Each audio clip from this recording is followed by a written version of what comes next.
Quick disclosure, I'm actually making this video right now, so this wasn't just an audio recording I had saved for around a month, just letting you know that, so I don't know when I plan on making those, so anyway, enjoy the video. Okay, this video is going to be pretty controversial, and I want to get this out of the way right now. I will give in my reasons as of why I'm not even into these 4 GBA games, but like always with these videos, it's just simply my own personal opinion, and I will bring this up later.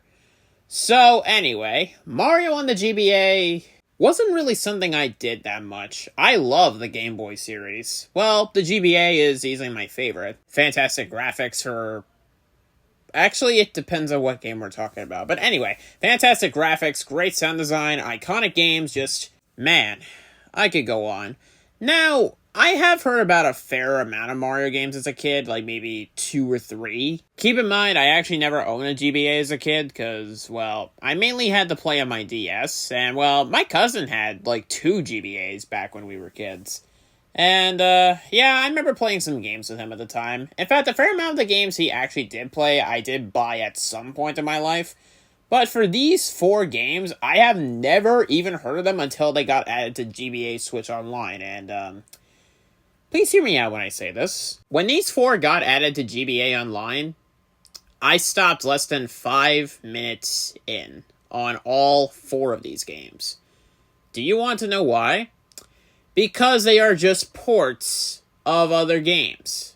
That's it. The only thing I could definitely say is that at least it has somewhat new content and nicer graphics.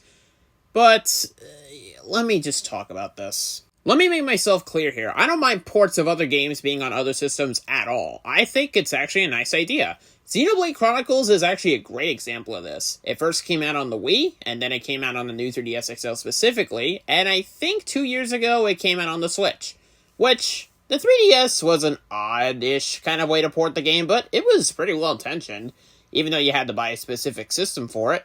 But since it's on the Switch, you could take it with you wherever you go. That's actually a great idea. There are some ports I do like, and some other ports that don't really stack up, like FNAF Security Breach. I'm not kidding, I actually didn't plan to get the Switch version because it didn't really run so good. I haven't seen that much gameplay about it or anything, but yeah. Now for these 4 games, they're literally the exact same games that you would get. Yoshi's Island, Mario Advance, which is basically just Mario 2, Mario 3, and Mario World. You could already play these on the Super Nintendo, or even SNES Online. In fact, this is actually the biggest problem with me for the original Mario All-Stars for Super Nintendo. They're the first 3 NES games, but you could just play them together and not have to buy 3 separate games. I'm not like this for literally every single collection, it's just this one in particular. In fact, there are some Sonic collections and other stuff like that which I like.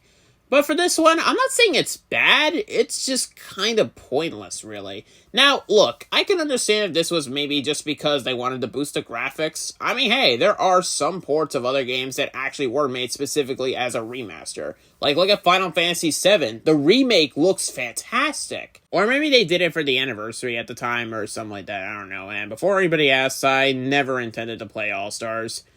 I'd rather just play the 3 games on NES Online, because I do have an actual Super Nintendo, but I only have 2 games. Killer Instinct and Mighty Morphin Power Rangers. And, fun fact, I bought my Super Nintendo with Killer Instinct before it even came out on SNES Online, and I didn't even realize it. If I knew this was happening, I would have just bought MMPR. But, I don't know, that's just something to point out. Because I have a Nintendo Switch Online subscription where I could play these games on any of the platforms. So, if I wanted to play Mario 2, or the Collector's Edition of it on NES Online, I would just hop over to it. But I don't want to play a Game Boy version of it. That's probably got better graphics, but that's about it. Now, these 4 games do actually have a bit more content, like you're not just stuck with a port of an old NES or Super Nintendo game, which at least gives you variety. But, okay, look, if you have at least another player or 2 or 4 with you, well, that makes up 4, mind you, then, okay, sure, that's fine. But other than that, I just don't think it's worth it. Graphics, sure, but, like, that's probably the only reason why I would ever go to this game. Oh, wait, what's that? One of my viewers is telling me that Donkey Kong did this too? But yeah, I'm not complaining about that. I'm complaining about these four. The Donkey Kong Country games on Game Boy is a neat idea, and I actually do like how you can bring them with you. Unlike Mortal Kombat on the Game Boy, Jesus Christ.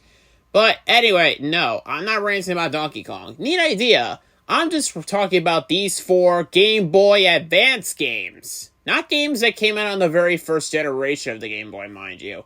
Which was completely fine. I mean, it was early, so this must have been around the time the game actually did come out, or at the very least a while later. But need I remind you that these four Mario games are on the third generation of the Game Boy. If this at least came out on the Game Boy Color, I could have possibly accepted it, but I hate to say this, none of this is making me want to actually play the versions of these games. Like I said, for Yoshi's Island and Mario World, I would just hop on the Super Nintendo. Mario 2 and 3, I would hop on the NES Online.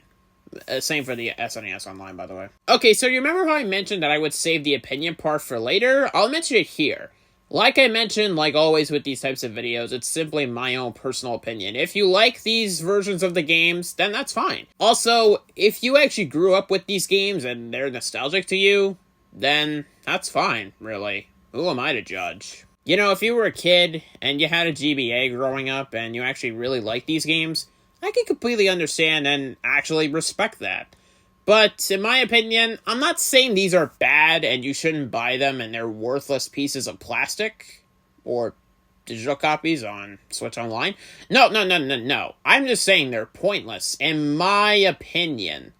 But like I said, if you like them because they're nostalgic or you just like these better, then that's fine, really. I don't care. If you like or hate them, then that's fine. Like I'm saying, for the fifth or something time now, this is simply my own personal opinion. And I don't really know what else to say, so I think I'll end my video here. So anyway, I'll see y'all later with whatever next time, and that'll be all for now. By the way, Biffleet, I saw your 2024 Death Battle video. Why is Joker vs. Jordan and Giovanna in last place? I have to disagree. It's number one in my opinion. Anyway, bye.